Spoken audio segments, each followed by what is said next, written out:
چلاتے تھے بیچارے, اور تھے کثیر العیال, میں نے بتایا کہ 10-11 تو ان کی اولاد تھی, غریب آدمی تھے اور کثیر العیال تھے, اولاد بہت تھی. تو جب کسی مالدار چچا نے حضور کو اپنی تربیت میں نہیں لیا تو ابو طالب نے یہ کہہ کر کے حضور کو اپنے گھر میں لے لیا کہ میرے یہاں 10-12 بچے ہیں, انہی کے پاس کھانے کے لیے کچھ. چچا ابو طالب کی پرورش میں چلے گئے ہیں جب 7 سال کے تھے تب.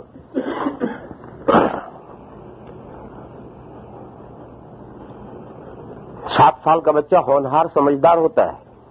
پھر یہ صورتحال پیش آئی ہے, 7 سال کا بچہ جو ہے وہ تو اگر سمجھ بوجھ والا ہو, اور حضور کی سمجھ بوجھ تو بہرحال ہونہار بیروے کے چکنے چکنے پات, جو پودا آگے جا کر بہت شاندار ہوتا ہے اس کے پہلے 2 پتے نکلتے ہیں وہ بھی بڑے چکنے چکنے نکلتے ہیں. تو ہونہار بچہ جو آگے جا کر بہت بڑا بننے والا ہوتا ہے وہ شروع سے عقل و فہم رکھتا ہے. تو یہ جو صورتحال پیش آئی اس کو سب حضور سمجھ رہے ہیں کہ کوئی چچا مجھے لینے کے لیے تیار نہیں, میری پرورش کرنے کے لیے تیار نہیں ہے, اور یہ چچا بیچارے خود ہی غریب ہیں, وہ یہ کہہ کر مجھے لے گئے. یہ سب حضور سمجھ رہے ہیں. تو حضور نے چچا کے یہاں جا کر کے اس 7 سال کی عمر میں حضور نے مکہ والوں کی بکریاں چرانی شروع کی. ایک موقع پر ایسا ہوا کہ صحابہ اور حضور ایک لشکر میں جا رہے تھے اور راستے میں جنگل میں ایک جگہ قافلہ پڑاؤ ڈالا, تو اس جنگل میں ایک جنگلی پھل تھا پیلو کا, تو وہ درختوں کے اوپر وہ پیلو کے پھل دیکھے تو فوراً صحابہ دوڑے اس کو کھانے کے لیے. تو حضور نے سب کو روکا اور کہا کہ دیکھو اس میں جو کالا ہو گیا ہو کالے رنگ کا کھائیو, ہرے رنگ کا مت کھائیو. تو خیر وہ کھایا. پھر آ کر کے جب کھا کر بیٹھے تو صحابہ نے پوچھا کہ یا رسول اللہ آپ کو یہ کیسے معلوم ہوا کہ یہ تو جنگلی پھل ہے, اور جنگلی پھل یہ اس رنگ کا کھانا چاہیے اس رنگ کا نہیں کھانا چاہیے, یہ آپ کو کیسے معلوم ہوا؟ یہ تو چرواہے جانتے ہیں, جو جنگل میں جانور چراتے ہیں ان کو یہ بات معلوم ہوتی ہے, آپ کو یہ بات کیسے معلوم ہوئی؟ حضور نے فرمایا کہ میں نے مکہ کے دور میں بچپن میں بہت سالوں تک بکریاں چرائی ہیں. تو صحابہ نے پوچھا کہ یا رسول اللہ آپ کو بکریاں چرانے کی کیا ضرورت تھی؟ تو حضور نے پھر یہ ساری داستان بتائی کہ میں یوں اپنے چچا کے یہاں گیا تھا, اور میں نے چچا خود ہی غریب تھے, بچے ان کے پاس بہت تھے, تو میں نے یہ سوچا کہ اب مجھے چچا پر بوجھ نہیں بننا چاہیے.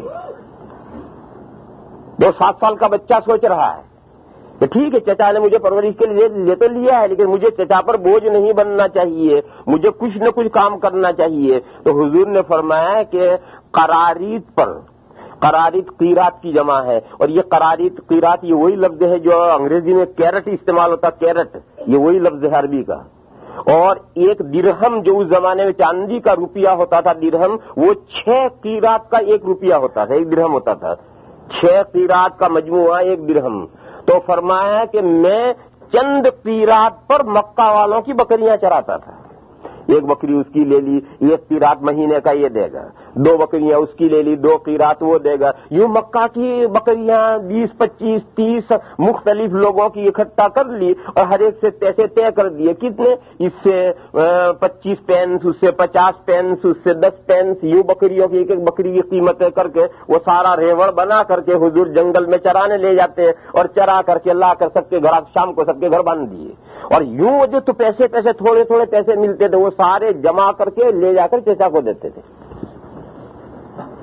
تو حضور نے فرمایا کہ میں نے اسے سوچا کہ اب ہم چچا کے سر تو پڑ گئے ہیں, تو ہم کو چچا پر بوجھ نہیں بننا چاہیے, ہمیں کچھ لا کر کما کر دینا چاہیے تاکہ چچا کے لیے ہم بوجھ نہ بنے. تو ہم میں بکریاں چرا کر کے چند قیرات پر, یعنی کوئی پورا پاؤنڈ بھی ایک بکری کا مہینے کا نہیں ملتا تھا, چند پینس ملتے تھے, وہ لا کر خرید کر لوگوں کو بکریاں چرا کر ہم لا کر دیتے تھے. خیر زمانہ چلتا گیا. حضور کی عمر مبارک 25 سال کی ہو گئی. نبوت ابھی بہت دور ہے.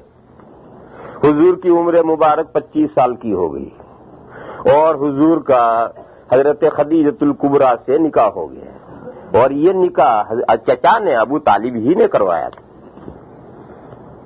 حضور تو چچا ہی باپ کی جگہ پر تھے, وہی سرپرست تھے, اور چچا ہی نے حضور کا یہ نکاح کروایا تھا. حضرت خدیجۃ الکبریٰ سے یہ نکاح ہوا ہے, اور جب نکاح ہوا ہے تو حضور کی طرف سے جو نکاح کا خطبہ پڑھا ہے وہ ابو طالب نے پڑھا ہے. اس زمانے میں عرب کا دستور یہ تھا، جیسے اب دستور یہ ہے کہ قاضی صاحب خطبہ پڑھائیں گے، پھر ادھر سے ادھر اور ادھر سے ادھر ایجاب قبول کر دیا، نکاح ہو گیا۔ اس زمانے میں دستور نہیں تھا۔ اس زمانے میں بارات آئے گی اور بیٹھیں گے، ادھر لڑکی والے بھی لڑکے والے بھی سب مجمع اکٹھا ہو گیا۔ تو سب سے پہلے لڑکے کے خاندان میں سے ایک آدمی کھڑا ہوگا اور وہ خطبہ پڑھے گا، اور خطبہ پڑھ کر کے اپنے خاندان کے فضائل بیان کرے گا، اپنے دلہا کے فضائل بیان کرے گا، اور بیان کر کے پھر وہ درخواست کرے گا کہ ہم آپ کے خاندان کی فلاں لڑکی کو اپنے اس لڑکے میں نکاح میں لینا چاہتے ہیں، یہ ہم آپ سے ریکویسٹ کرتے ہیں۔ اور یہ کہہ کر کے یہ لڑکے والا بیٹھ جائے گا۔ تو اب لڑکی والے خاندان میں سے ایک آدمی کھڑا ہوگا اور وہ بھی اپنا خطبہ پڑھے گا اور وہ بھی تقریر کرے گا، اور وہ اپنے خاندان کے فضائل بیان کرے گا، اپنی بیٹی کے فضائل بیان کرے گا، اپنے خاندان کی لڑکی کے، اور پھر وہ جواب دے گا کہ آپ نے جو درخواست ریکویسٹ کی ہے وہ ہم منظور کرتے ہیں، اور ہم اپنی فلاں بیٹی کو آپ کے فلاں صاحبزادے کے نکاح میں دیتے ہیں۔ نکاح اب ہو گیا۔ یہ اس زمانے کا زمانے جاہلیت میں نکاح اس طرح سے ہوتا تھا، دو طرف سے تقریر ہوتی تھی اور باقاعدہ ایجاب و قبول یوں ہوتا تھا۔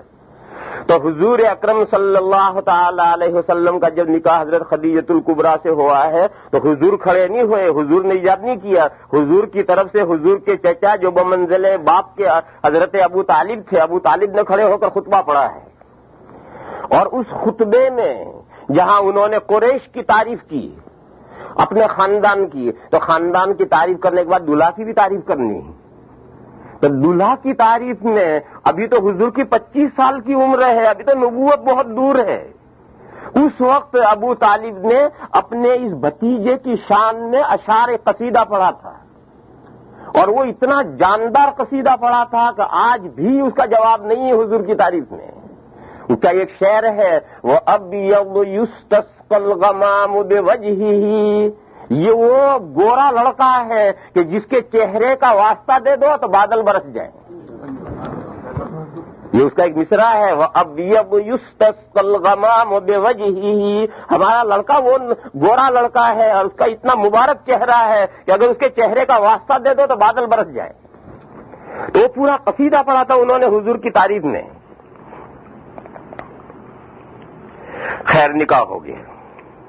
نکاح ہو کر کے اب حضور کا اپنا ایک مستقل گھر بنا، اور آپ یہ حضرات جانتے ہیں کہ حضرت خدیجۃ الکبریٰ رضی اللہ تعالی عنہا مالدار خاتون تھی، اور ان کے پہلے 2 نکاح ہو چکے تھے، اور ان سے پہلے ایک نکاح ہوا، پھر اس شوہر کا انتقال ہوا یا طلاق ہوئی مجھے نہیں معلوم، پھر ان کا دوسرا نکاح ہوا ہے، پھر وہ سے بھی طلاق ہوئی یا وفات ہوئی مجھے نہیں معلوم۔ بہرحال 2 نکاح حضرت خدیجہ الکبریٰ کے پہلے ہو چکے ہیں۔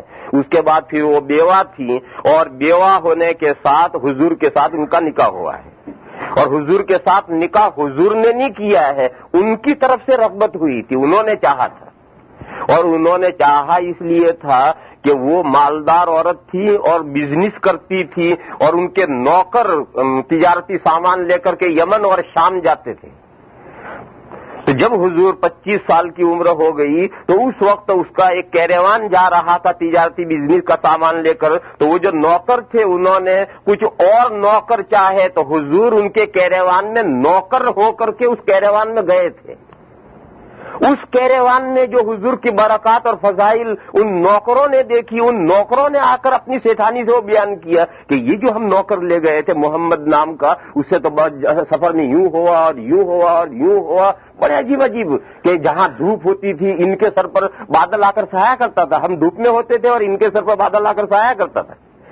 بھوک ہوتی تھی تو یوں ہوتا تھا، بھوک لگتی تھی تو یوں ہوتا تھا، جو راستے کا احوال بیان کیے اس سے حضرت خدیجۃ الکبریٰ رضی اللہ تعالی عنہا سمجھ گئی کہ یہ کوئی بہت بڑی شخصیت ہونے والی ہے، اور یوں انہوں نے سلسلہ جنبانی کر کے اپنا رشتہ نکاح کرنا چاہا، اور یوں حضور کا ان کے ساتھ نکاح ہو گیا۔ تو بہرحال وہ خاتون اللہ تعالیٰ نے ان کو مال دولت دی تھی، تو یوں حضور کے گھر میں گنجائش ہو گئی۔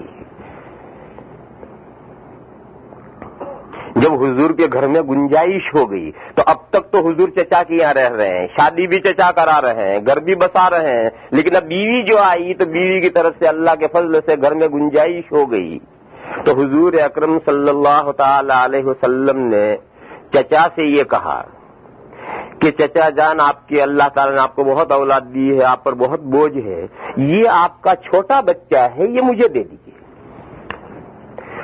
حضرت ابو طالب کے سب سے چھوٹے بچے یہ حضرت علی تھے، اور جب یہ حضرت علی 3-4 سال کے تھے اس وقت حضور نے یہ بچہ چچا سے مانگ لیا تھا کہ یا رسول اللہ یہ بچہ مجھے دے دیجیے، اور چچا جان سے کہا چچا جان یہ بچہ مجھے دے دیجیے۔ کیوں مانگ لیا تھا؟ چچا نے احسان کیا تھا، اس احسان کا بدلہ دنیا ہی میں چچا کو دینا ہے۔ اگرچہ جتنے دنوں تک چچا کے یہاں حضور رہے ان دنوں میں بھی چچا پر کوئی بوجھ نہیں بنے، بکریاں چرا چرا کے کما کما کر لا کر دیا، لیکن بہرحال پرورش تو چچا نے ہی کی ہے، تو اس احسان کا بدلہ بھی تو دینا ہے۔ تو چچا نے بھتیجے کی پرورش کی، تو بھتیجے نے چچا کے بیٹے کی یعنی چچا بھائی کی پرورش کی، تاکہ اس پرورش کا اس پرورش میں بدلہ ہو جائے۔ یوں حضرت علی کو لیا ہے حضور نے، اور حضور ایسے احسان دنیا ہی میں ادا کرنے کی اور چکانے کی کوشش کرتے تھے۔ ایک میں اور مثال دوں تو اس سے آپ کو سمجھ میں آئے گا۔ مدینہ میں منافقین بھی تھے، اور تمام منافقین کا رئیس گرو گھنٹال عبداللہ ابن ابی تھا۔ عبداللہ ابن ابی ایک کافر منافق تھا، تمام منافقوں کا سردار اور شیطان، اور حضور جانتے تھے منافق ہے۔ اس کا جب انتقال ہوا تو اس منافق کے جو لڑکا تھا وہ نہایت مخلص صحابی تھے، لڑکا صحابی ہے بہت مخلص، اور باپ منافق ہے۔ تو جب اس منافق کا انتقال ہوا تو لڑکے جو تھے انہوں نے حضور سے آ کر کے درخواست کی کہ یا رسول اللہ آپ اپنا کرتا عنایت فرمائیے، میں اپنے باپ کے کفن میں دے دوں، یہ امید کر کے کہ شاید اس سے برکت ہو جائے، اس کی نجات ہو جائے، دنیا میں زندگی پر تو کافر کم بخت رہا ہی، اب کرتے سے بخشش ہو جائے۔ تو حضور نے فوراً اپنا کرتا دیا، اپنا استعمالی مستعمل کرتا دیا، اور وہ کرتا اس منافق کے کفن میں پہنایا گیا۔ جب یہ کرتا دیا تو دوسرے صحابہ کو یہ چیز شاک گزری کہ کمبخت منافق مدینہ کے سب منافقوں کا سردار، اور جب تک زندہ رہا اسلام کی جڑوں میں کلاڑے مارتا رہا اور اسلام کی سخت دشمن رہا، ایسے منحوس اور نالائق آدمی کو حضور کا پیراہن مبارک دیا جائے؟ اس لیے دوسرے صحابہ کو یہ بات ناگوار گزری کہ اس منحوس کو یہ حضور کا مبارک کرتا ہے، اس نالائق کو، لیکن بہرحال حضور نے دیا، دوسرے صحابہ کیا بول سکتے۔ جنازہ تیار ہو کر آیا تو حضور اکرم صلی اللہ تعالی علیہ وسلم نماز پڑھانے کے لیے بڑھے۔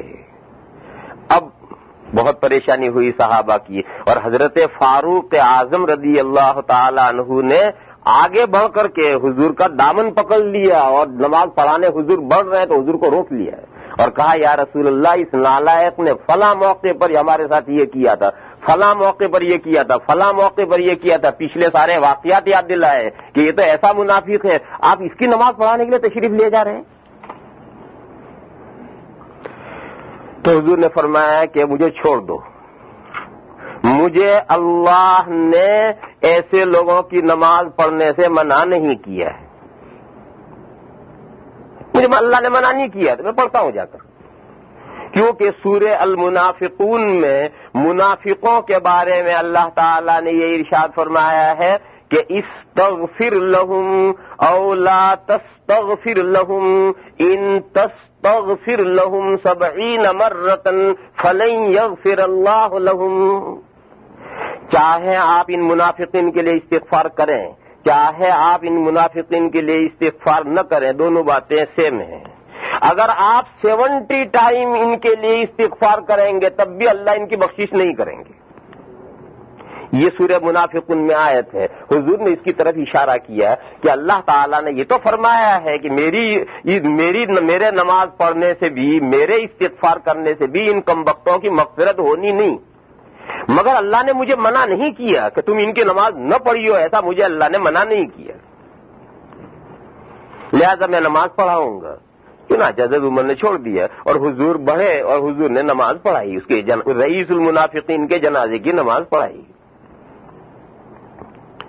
نماز پڑھانے کے بعد سورہ توبہ کی آیت نازل ہوئی جو کل نماز میں پڑھی جائے گی کہ کیا وَلَا تُصَلِّ عَلَىٰ أَحَدٍ مِّنْهُمْ مَاتَ أَبَدًا وَلَا تَقُمْ عَلَىٰ قَبْرِهِ۔ ان منافقین میں سے کوئی مر جائے تو آپ کبھی بھی کسی کی نماز نہ پڑھیے اور کبھی اس کی قبر پر کھڑے نہ ہوئیے۔ اب دیکھو اللہ نے صراحتاً منع کر دیا، اس سے پہلے آیت نازل نہیں ہوئی تھی۔ پہلے تو یہ کہا تھا کہ اگر حضور بھی اس کے لیے منافقین کے لیے استغفار کریں گے کوئی فائدہ منافقین کا نہیں ہے، اگر 70 بار بھی استغفار کریں گے پھر بھی کوئی فائدہ نہیں ہے۔ کیوں؟ فائدہ پہنچنے کے لیے ایمان شرط ہے، اور وہ تو مومن ہے ہی نہیں، کافر ہیں۔ کافر کے لیے اگر ساری دنیا کے پیغمبر بھی اکٹھا ہو کر کسی کافر کے لیے استغفار کریں کافر کو اس سے کوئی فائدہ نہیں ہوگا۔ تو اس میں یہ تو بتلایا، مگر حضور کو نماز جنازہ پڑھنے سے منع نہیں کیا گیا تھا، اس لیے حضور نے پڑھائی، مگر اس کے بعد آیت نازل ہوئی اور آیت نے کلیئر کر دیا کہ کسی منافق کی حضور نہ کبھی نماز پڑھیں گے نہ کسی کی قبر پر کھڑے ہوں گے۔ اس واقعے میں یہ جو حضور نے کرتا دیا تھا اس کو جنازے میں استعمال کرنے کے لیے، اس کی وجہ علماء کرام نے یہ بیان کی ہے کہ غزوہ بدر میں جب سارے قیدی آئے، میدان جنگ میں قیدی پکڑے گئے اور بقیہ سامان تو ان کا لوٹ گیا اور وہ تو مال غنیمت میں چلا گیا۔ اب یہ جو قیدی ہیں ان کے پاس تو پہنے کپڑے ہیں، اب یہ پہنے کپڑے تو 1 دن 2 دن 4 دن 5 دن 6 دن کے بعد بدلنے پڑیں گے، تو بدلیں گے تو ان کو دوسرے کپڑے ان قیدیوں کو دینے پڑیں گے، اور یہ گورنمنٹ کی ذمہ داری ہے کہ دوسرے کپڑے دے۔ تو جب یہ قیدی مدینہ لائے گئے تو اب ان کو دوسرے کپڑے دینے ہیں تاکہ یہ اپنے پرانے کپڑے نکال کر دھوئیں اور دوسرے کپڑے دیے جائے تو وہ بدلیں۔ تو صحابہ کرام نے اپنے اپنے کپڑے لا کر کے دیے۔ اس میں حضور کے جو چچا حضرت عباس قیدیوں میں آئے تھے تو حضرت عباس کی اتنی ہائٹ لمبی تھی کہ کسی صحابی کا کرتا ان کو آ ہی نہیں رہا تھا، جو ان سے صحابی کا لاؤ چھوٹا پڑتا تھا، جس کا بھی لاؤ چھوٹا پڑتا تھا، حضرت عباس کی ہائٹ اتنی لمبی تھی۔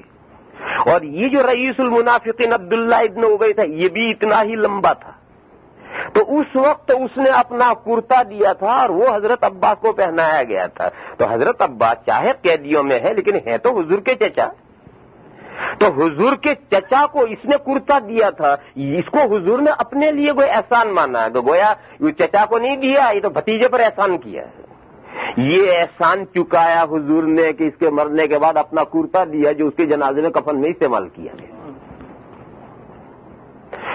تو حضور اکرم صلی اللہ تعالی علیہ وسلم کا یہ مزاج تھا کہ اگر کوئی احسان کرے تو اس احسان کا کسی نہ کسی عنوان سے اس کا بدلہ چکایا جانا چاہیے۔